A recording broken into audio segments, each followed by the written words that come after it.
Hello and welcome back to the ministry. This is Taj McCameron, and today we are talking about when you are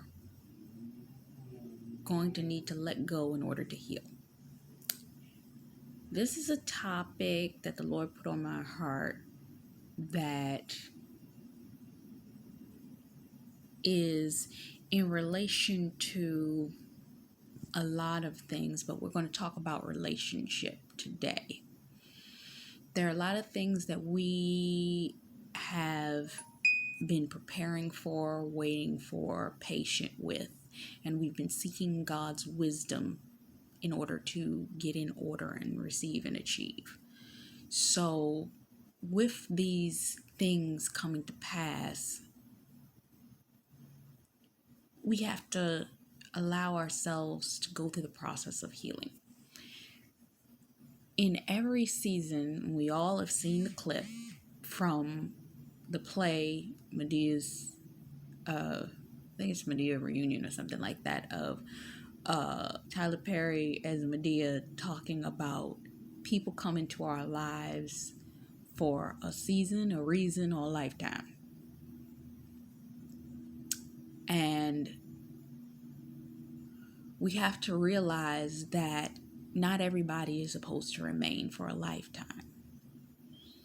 Some people are meant to be there for a season. Some people are meant there to be there for a reason. And when that happens, you have to be willing to let go.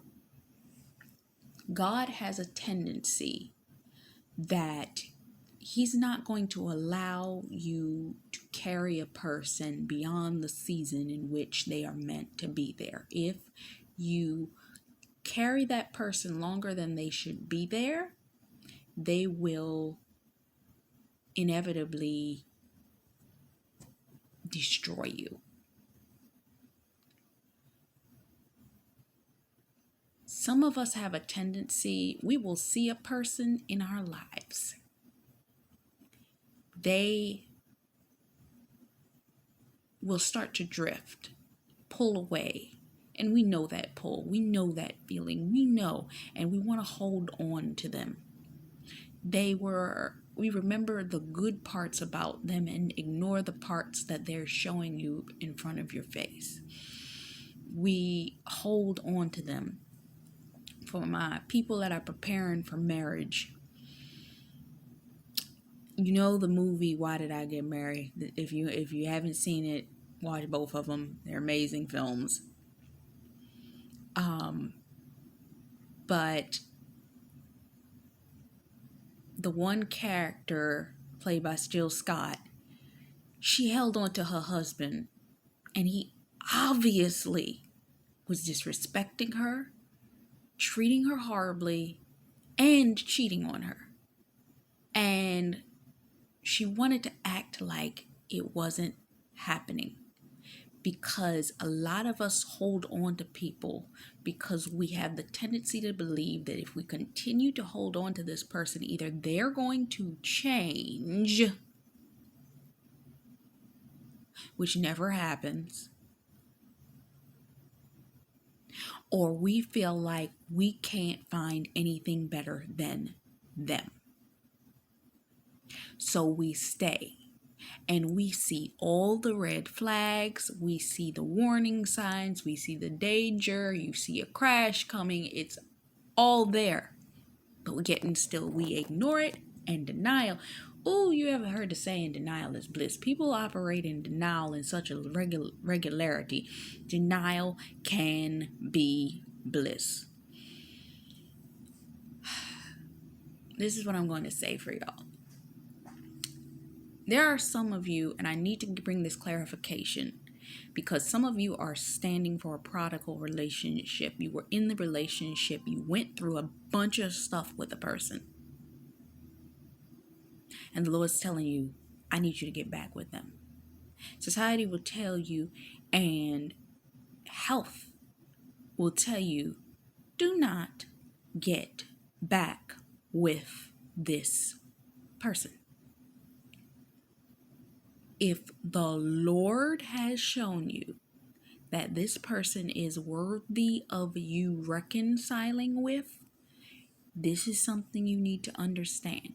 The reason that that relationship is worthy of reconciliation is the person has done the work. I'm always going to suggest to you this young woman named just Emily, because she gave a perfect example to what happens to these prodigals when they supposed to be with their God-ordained spouse and they're walking in rebellion.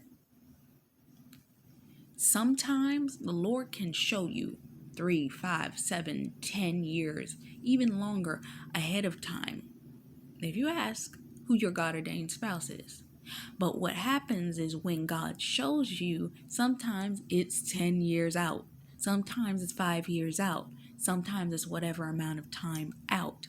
And we know, but they may not. And because we know and they may not, they may still be operating in the spirit of whatever it was that they were dealing with and have not matured to the level in which they're going to be when the Lord desires to link you up with them. So we're looking at them from where we've gained the knowledge and we're saying, this person is acting like all hell. Ain't no way. Ain't no way. Ain't no way. And God's saying, well, of course not, because it's not right now. I need you to pray, seek, cover, all of these types of things until I say when. Okay? Meanwhile, I'm going to work on them.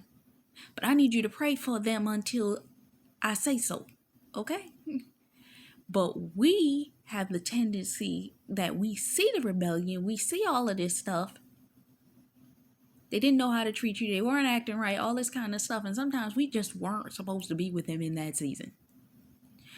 We got a blessing ahead of time. They got the blessing ahead of time to be with us. And both of us acted a daggone fool. Okay? So for my reconciliation people, yeah, you're supposed to reconcile with them. But the Lord's going to put you through a specific process in order to show you, yes, you may reconcile with this person. He's going to do the work on you and he's going to do the work on them. And some of what I'm going to talk about is some of the stuff that he's going to do to them in order to make sure that they reconcile with you. Okay? But getting back to what I was saying, sometimes, just like that young woman's relationship in Why Did I Get Married, the Lord show you this relationship ain't gonna work. This relationship is not gonna work. It's not going to work. Some of your God-ordained spouses, for the people waiting on prodigals, they out there acting and living the life, what it appears to be. They out there with people that not gonna work.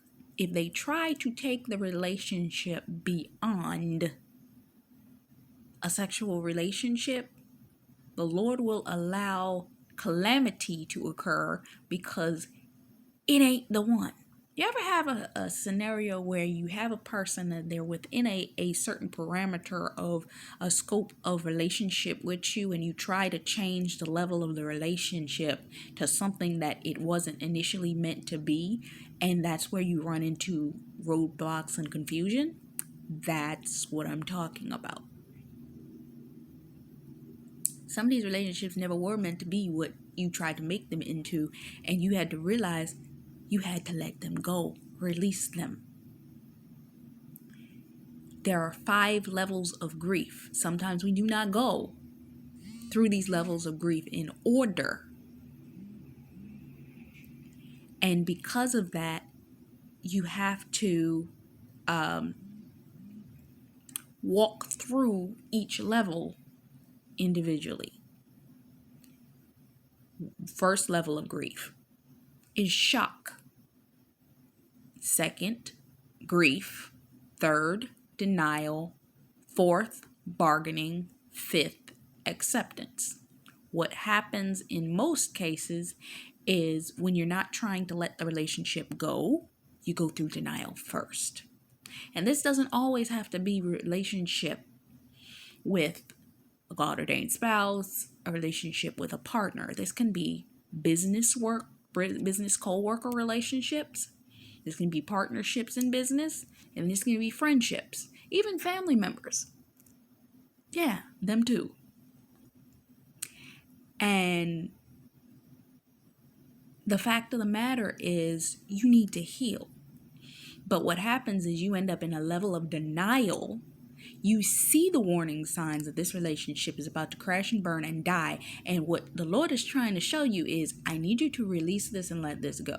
One, relinquish it to me. Two, actually let it go. Meaning tell the other person, I need to let you go and release you.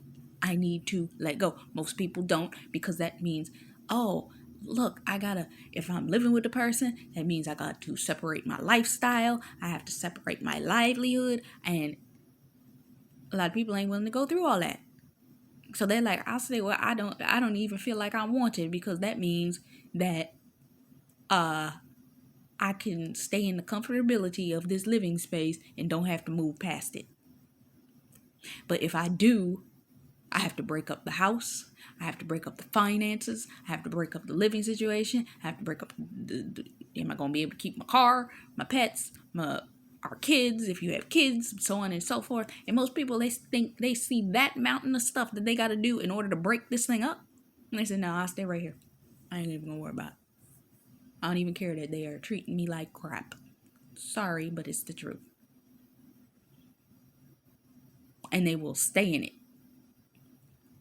until God makes it utterly impossible for them to stay. So you have your business, you have your marital relationship. Like the marital relationship, the person will turn on you and start to show their true colors. They will disrespect you. Some of them will hit you. Some of them will go to the fullest extent. And the Lord will allow them to do that because he needs to show you, look, does this look like a person that you want to be in a relationship with for a long period of time? If they're doing this to you? Now, some people, all they know is trauma. And because of the trauma that they know, they grew up with, and is part of their bloodline, there's actually a level, and it's an actual psychological, there's two terms for this, where a person is, one, drawn to the person that they can control, and then you have the person that can be controlled that's drawn to the person that wants to control them. And they end up in this sick cycle where the person that wants to be controlled is allowing themselves to be abused, while the other person is getting a high off of controlling them. And it takes breaking the mental cycle off of the person to come to the understanding, look, I don't belong in this relationship. I don't belong in this. My worth is more than this. I need to break this off of myself. And because of this, I come into the recognition of my true identity, and I let it go. Because I know I'm better than this. But that's not the end of the process. You have to come into the understanding, even if it's a friendship. Let's say it's a friendship. If you're friends with this person, you've known this person, and what'll happen is you'll start to drift. And what'll happen is you want to spend more time with them, and they're spending less time with you. You want to have more, what have you, and you don't want to release them to do what they need to do, and you become very smothering to them because you feel like you're losing them. And I know I've been there. And you have to come to a balance. Certain seasons you may not be as close to that person as you once were in previous seasons. It doesn't mean the relationship's going to end. It just means that you need to give it air. Some, it will end. And when it does not return to what it was meant to return to, the person just is not responding to you anymore. You have to make the decision. I have to release this unto God. If it's meant to come back, it will come back. I have to release this person. So you end up saying, this is as far as I go with you. What we decide to do from this point, it is what it is. You release them, you let them go. Next, partnerships. Now, this has to do with contractual agreements and business partnerships. The number one thing that you will always hear people say is do not, let me repeat that again, do not become, either make your friends business partners or become friends with the people that you are working with. Now, there are friendships. Some of y'all will find friendships in your business partners that will be lifelong. But you must come into the wisdom of the Lord. Is this a business partnership, meaning we got a tightness that we're going to be friends forever? Or is this a business relationship where I can only let you into my personal scenarios this much? Because if I let you in too much at a particular point in time, I may have to release you. And it will become too hard to differentiate, because what happens, especially if you are the boss of the situation and this person is your subordinate or this is your employee, they think that because they your bro or your sis, that when you tell them this is what you got to do at work, they can slack off. But I mean, man, we was, and you're like, no. The boundary of work and friendship will become blurred. And if the person cannot come to the understanding, I was listening to the minister I listened to, and she was talking about she had to hire on some new people, especially those of us that are coming into seasons of business where we're going to have to hire on people. We have to really determine, okay, how close am I going to let this person in? Because sometimes they think they're going to come in and be your best friend, and you're like, you only here for work. You're supposed to work for me. You're not here to become my best friend. We ain't hanging out like that. You're an employee. Okay? So it does not go past that point.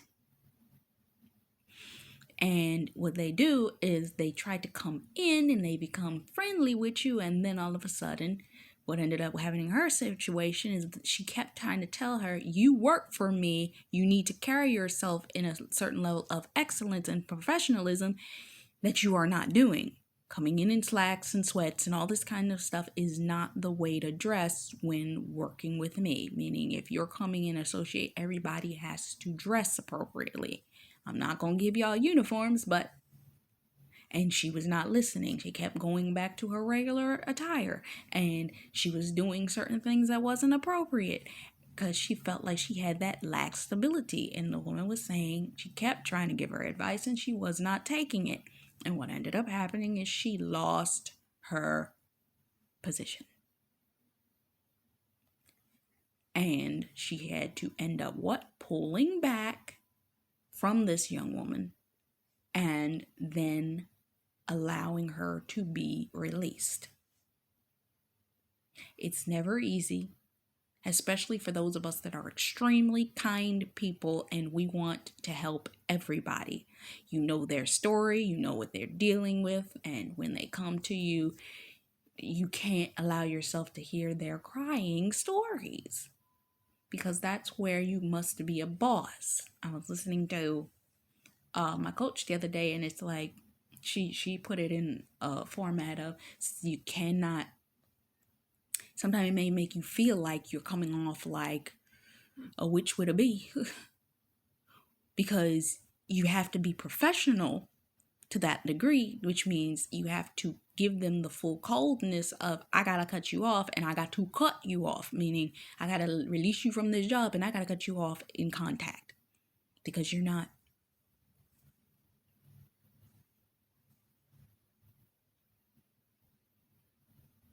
operating right. That young woman ended up doing something in her position that was very sloppy because she was dealing with personal habits that was affecting her work. So she had to be released. We can't always, because we like a person, keep them on, because you have to look at their character, their demeanor, and discern what spirits they're operating under and get confirmation from the Lord. Do I need to keep this person around or not? Because I literally don't look at people as who they are. I look at them as the spirits they're operating under. The Lord says cool, they cool. All right. But if they start end up operating under the wrong type of spirit, I'm like, you want me to let them go? If you say no, I won't let them go at this particular point in time. But because sometimes that will end up leaving you in a scenario where you're being thoroughly tortured. And you're like, I don't deserve this. When can I release this person from my life?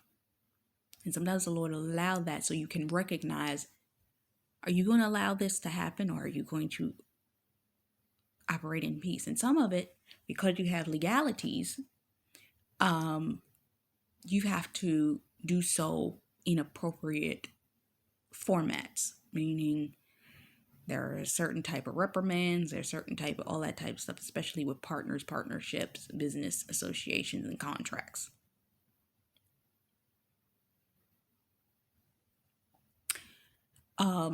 After that,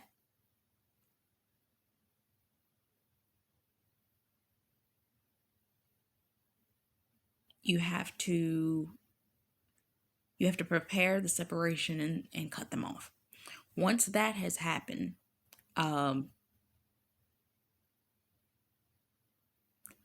you have to, it's like a person that has gone through a series of expiration. When their season has expired, it's like something going bad in your refrigerator. You have an expiration date. Sometimes that thing has a little bit extra time that you can hold on to it past the expiration date. But eventually it's going to go bad because you were supposed to release it by now. They will become poisonous, they will become toxic, and they will become foul, raunchy, rat, whatever you want to look at it. Their entire attitude will do that because you have held on to them past the point in time in which you were supposed to release them. Why? Because you have slipped into the level of grief called bargaining. Well, they weren't that bad. They didn't do that bad to me. They were not. I mean, I know they did this, but I know they were going through. And then I know. So let me just hold on. You know that? Bargaining. Because you see, if you bargain, you don't have to accept reality. If you can manage to bargain your way, you don't have to go into acceptance. Because when you accept, then you actually have to face the music of the type of person this particular person was and come into the realization and knowledge of all the things that you were ignoring. Because it isn't, the saying goes, hindsight is 20/20. And some of us try to hold on to things so we don't have to see hindsight, so we don't have to see the problems, so that we don't have to see the flaws, so that we don't have to see all of the things that was wrong with them from the jump, that we kept forgiving, that we kept slipping and sliding under the rug, that we kept allowing. The other day I was watching an episode of my old TV show, and the two people ended up being possessed with the spirits of two people that had passed on. But the spirits that possessed their bodies, that goes to show you spiritual possession, possession of tormenting spirits, possession of all of that kind of things. Each of them were dealing with certain torments because of certain elements of what was going on with them. So because of the level of torment each was going through, the spirit that attached to them aligned with them in relation to what they were dealing with. Tormenting, anger, unforgiveness, all of these types of things will attach themselves to people in order to trigger them in certain ways. And I didn't understand. The Lord had kind of put on my heart that this episode was coming up. And he kept day after day reminding me of this particular episode. And I'm like, why you want me to watch this episode? That was a sad season for me. Literally, the season and that half of the season of that TV show was sad to watch these two go through the drama that they were going through. And this particular episode was put on my heart for at least 2 weeks. And I was like, and it finally aired the other night. And I'm like, what about it? It's talking about relationship cycles. These two kept going through a relationship cycle. The spirits that took over their bodies were having the people that they were possessing go through the same cycle over and over again, because in all actuality, they were not dealing with the unforgiveness that was in their own heart, and they could not find reconciliation about it until they found the right set of people that were going to complete the circle or the cycle. And the main characters completed the cycle because not only did they allot the ability for the cycle to finish, it allotted the ability for the unforgiveness to be completed. The two spirits were seeking forgiveness for what had happened, and the cycle was completed because the two people that had finally taken over were able to complete the forgiveness process that had not been completed through every other cycle. Some of you are dealing with people or waiting on people. Afternoon, Wyman House President. Just want to let you know that per your monthly newsletter and your monthly calendar, that the main and supportive service office, along with maintenance, is closed Monday and Tuesday. If there is an emergency, the number is on the leasing office door. So do not hesitate to call the leasing number on the leasing door if there is an emergency. Also, there's a lot of packages again behind this security desk in the lobby. Thank you and have a wonderful day and enjoy your weekend.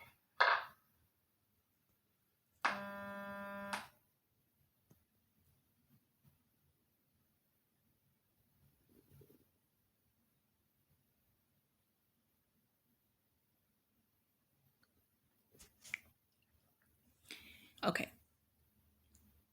You have been waiting for your prodigal and all of these types of things to occur with this relationship, but the cycle needs to be completed. The only way that the cycle can be completed is if you relinquish the cycle back unto God and forgive yourself. Some people, your prodigals, some people in your life, some people you have been dealing with have not allotted you the ability to go through the forgiveness and healing process, which will complete the cycle in your life. And you have to complete the cycle. They had to complete cycles with people that they were going back to and kept repeating the exact same cycle over and over and over again until they came to the realization that something needed to be done in order to break the cycle. Sometimes it takes something intense occurring that is unforgivable for them to say, I'm done.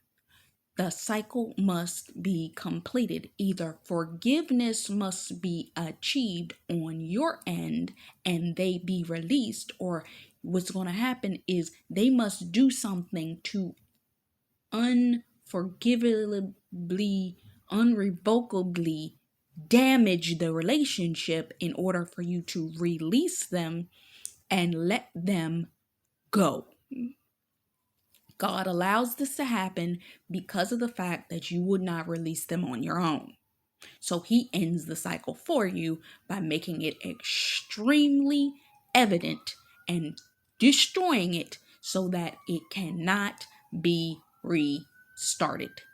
And with that occurring, the amount of pain of the release, then having to walk through your own level of forgiveness, because you must forgive them after that occurs. And then, after having cut them off, you must forgive yourself for denying the fact that you saw all the signs and held on to them anyway. You must forgive yourself for not allowing yourself to realize it, heal, and holding yourself hostage to the decisions that you were making at that time, and hurting yourself by doing so and not letting go so that you could heal. So, and I'm getting the line from the song Love Takes Time to Heal by Mariah Carey. Love takes time to heal when you've been hurt so much, and someone has hurt you in the midst of it. But when you release it and you let it go, you can see clear enough to see and check in with self, direct with self, come into alignment and agreement with the understanding of what was the flaws and the issues that were in that situation, and let it go. So that it may take 6 months, it may take 6 years, but you have to realize you have to let it go. And an anticlimactic moment in that program was the fact that at the end of that season, the guy ended up coming back unto himself and realizing who he was. And when he came back to his identity, she had to release him anyway. She had to kill the relationship in a way. And she gave him a kiss goodbye before she ended it. Ended him, whatever you want to call it. But sometimes you have to release your Judas. Judas is going to kiss you or give you that kiss of death, but you have to release them or you will be crucified. They have to bear their own cross for what it was that they did to you, but you got to release and let go. But you come to the understanding of your full and complete healing, that when the completion of the cycle is finished in your healing, you see that person and you feel nothing. You hear the person's name and you are not thrown into a level of intense rage, sadness, or what emotion it brought up for you. You do not feel guilty and want to take them back. And you also don't want to give them another chance so that they will end up being left at arm's reach. You have to release them and let them go.